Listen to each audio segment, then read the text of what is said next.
Halo Sobat Book Reading 12 yang berbahagia. Jumpa lagi. Kita akan melanjutkan pembacaan buku kita, masih dengan buku yang berjudul Meraih Kebahagiaan karya Jalaluddin Rahmat. Pada episode kali ini kita akan membacakan sebuah bagian yang diberi judul Sukses Tidak Sama Dengan Bahagia. Bismillahirrahmanirrahim. Sukses berasal dari bahasa Latin successus, dari bentuk past participle succedere, mengikuti dari dekat atau menyusul atau datang sesudahnya. Sukses adalah sesuatu yang datang sesudah kita melakukan tindakan tertentu. The American Heritage Dictionary of the English Language menyebutkan makna sukses. Pertama, mencapai sesuatu yang diinginkan, direncanakan, atau diusahakan. 2a, memperoleh kemasyhuran atau kemakmuran. Sukses dihitung paling manis oleh mereka yang tidak pernah sukses. Emily Dickinson. B. Tingkat perolehan tersebut. 3. Orang yang sukses. 4. Kuno, hasil atau akibat.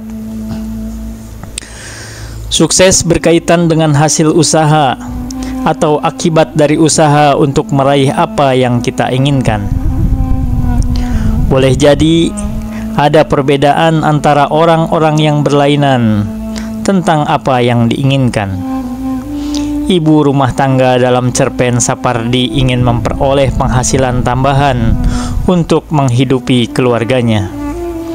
Eksekutif muda ingin mengembangkan perusahaannya serta mengalahkan para pesaingnya.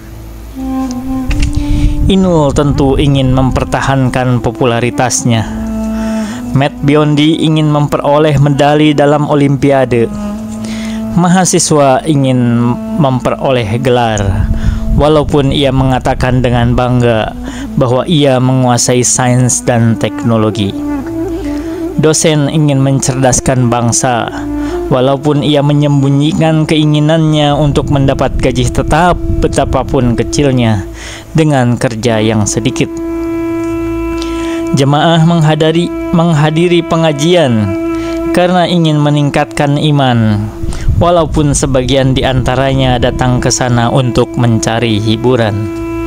Mubalig ingin menyampaikan penjagaan hati, walaupun ia lebih ingin untuk menjaring infak bagi kepentingan perusahaannya.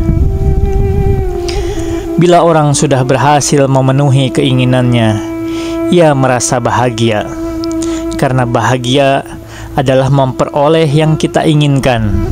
Maka dengan mudah kita menyamakan sukses dengan kebahagiaan. Jika kita ingin bahagia, kita harus sukses. Untuk mencapai sukses, kita harus berjuang keras. No gain without pain. Karena itu, ironisnya, sukses lebih dekat dengan pergulatan daripada kenikmatan. Lebih berkaitan dengan striving ketimbang thriving. Malangnya lagi, kenikmatan sukses itu hanya berlangsung sebentar. Ada euforia, rasa senang yang luar biasa ketika medali sukses dikalungkan di leher kita. Tetapi setelah itu, kita dihantui oleh disforia, kesedihan, ketakutan, kecemasan. Seringkali sukses malah menghancurkan kehidupan normal yang dinikmati oleh orang-orang biasa seperti kita. Kita mengorbankan hal-hal yang indah dalam kehidupan, seperti kasih sayang, persahabatan, keimanan, untuk mengejar dan mempertahankan sukses. Penderitaan seperti itu dilaporkan oleh salah seorang peserta dalam kuliah Toxic Success yang disampaikan Dr. Paul Persall. Peserta itu seorang perempuan pemain bola basket profesional Ia bermain di The National Women's Basketball Association, punya mobil yang nilainya lebih mahal dari puluhan rumah, di samping punya rumah impian dan perhiasan yang harganya ribuan dolar. Jika Anda ingin berbicara tentang kehidupan yang menarik, lihatlah kehidupanku. Aku tidak pernah memimpikan apa yang sanggup aku capai dan semua pengalaman yang telah kujalani. Aku berada pada puncak permainanku, tapi merasa seakan-akan berada di dasar kehidupan. Setiap malam, aku menangis kalau sendirian. Aku telah memberikan seluruh masa mudaku untuk sampai ke sini, dan sekarang aku bertanya-tanya, apakah semua itu ada artinya? Kadang-kadang, aku bersembunyi di sudut ruang latihan dan menangis terisak-isak. Semua mengira aku orang ceria, tetapi aku hanya berpura-pura. Ayahku mati sebelum pernah melihat aku bermain dalam pertandingan nasional, dan aku tidak pernah dekat dengan dia. Sekarang, ibuku sakit parah, tetapi aku tidak punya waktu untuk menolongnya demi suksesku dalam pertandingan bola basket. Aku tidak pernah berpikir untuk punya anak, karena setiap hubungan yang aku jalin berakhir dengan kehancuran. Aku tidak punya cukup waktu atau energi untuk memperhatikan hubungan intim. Bahkan aku berpikir keberhasilanku membuat lelaki lari. Pelatihku mengatakan bahwa aku punya kemampuan fisik yang hebat, dan jika kebahagiaanku setengah saja dari kesehatanku, aku akan merasa senang sekali. Aku harus bekerja keras berjam-jam setiap hari, hanya supaya aku tetap bugar, dan untuk bisa bersaing dengan pemain-pemain yang lebih muda.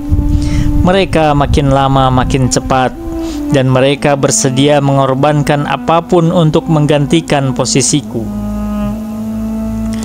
Kami berlatih berjam-jam tanpa henti, dan tidak seorang pun berani mengeluh, karena mengeluh berarti tidak memberikan perhatian penuh pada keberhasilan tim. Kami harus meninggalkan semuanya di lapangan, dan kami melakukannya sehingga kami tidak menyisakan apapun untuk kegiatan di luar lapangan. Aku bermain golf atau tenis untuk waktu santaiku, tetapi pertandingan ini pun menjadi sebuah pertempuran. Tampaknya aku harus selalu menang. Aku merasa bersalah kalau bersantai-santai. Kayaknya aku harus melakukan sesuatu yang lebih untuk memperoleh kekuatan baru. Aku takut mencurahkan perhatian pada apapun yang bermakna dalam kehidupanku, karena hanya akan membuat aku sedih saja. Aku kira Anda akan berkata bahwa aku adalah contoh paripurna tentang sindrom sukses toksik. Aku kaya materi, tapi miskin secara rohani. Jika pemain basketbol ini diminta untuk mengungkapkan deritanya dengan satu kalimat, ia akan berkata, "Too busy to love, too tired to care." Pandanglah di sekitar Anda. Apakah Anda temukan orang-orang yang begitu bersemangat untuk mencapai sukses, sehingga mereka tidak punya waktu lagi untuk mencintai keluarganya atau memberikan perhatian bagi kebahagiaan dirinya paling tidak? Perempuan pemain bola basket itu sudah mengaku menderita sindrom sukses toksik, SST. Saya senang dengan singkatan SST yang biasanya kita ucapkan untuk memberi peringatan kepada orang agar menaruh perhatian kepada apa yang terjadi dan menghentikan omongan yang tidak relevan. Apakah Anda, pembaca yang tercinta, tidak menderita SST? Jawablah pertanyaan berikut ini dengan ya atau tidak. Berikut tes sindrom sukses toksik. Apakah orang yang sangat dekat dengan Anda akan mengatakan bahwa 1. Sukses Anda telah mengakibatkan Anda tidak peka pada perasaan orang lain dan tidak hirau pada kebutuhan orang lain. 2. Apakah Anda telah mengikuti tempo kehidupan modern yang penuh stres dan melihatnya sebagai syarat yang tak terhindarkan untuk mencapai sukses? 3. Perasaan Anda berubah-ubah dari pagi sampai malam, dari semangat tinggi sampai lelah sekali. 4. Anda sangat kritis dan tidak toleran terhadap orang lain. 5. Anda bermuka masam dan tidak mudah tertawa. 6. Mereka takut mengganggu Anda ketika Anda sibuk. 7. Anda biasanya melakukan beberapa hal dalam waktu yang sama. 8. Mereka kesulitan untuk mendapat perhatian Anda. 9. Anda sering kelihatan lelah atau kecapean. 10. Anda berpikir bahwa waktu adalah uang. 11. Anda jarang menyentuh dan memeluk. 12. Anda jarang berbicara tentang hal-hal rohaniah. 13. Anda orang yang senang mengatur orang lain. 14. Anda punya program kesehatan dan perbaikan diri yang tidak melibatkan mereka. 15. Karena cara Anda mengejar sukses, Anda menghadapi risiko sakit keras seperti jantung atau kanker.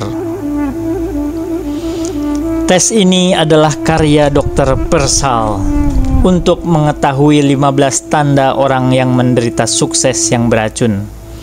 Makin banyak Anda menjawab ya pada pertanyaan-pertanyaan itu, makin tinggi tingkat SST Anda, makin rendah kebahagiaan Anda.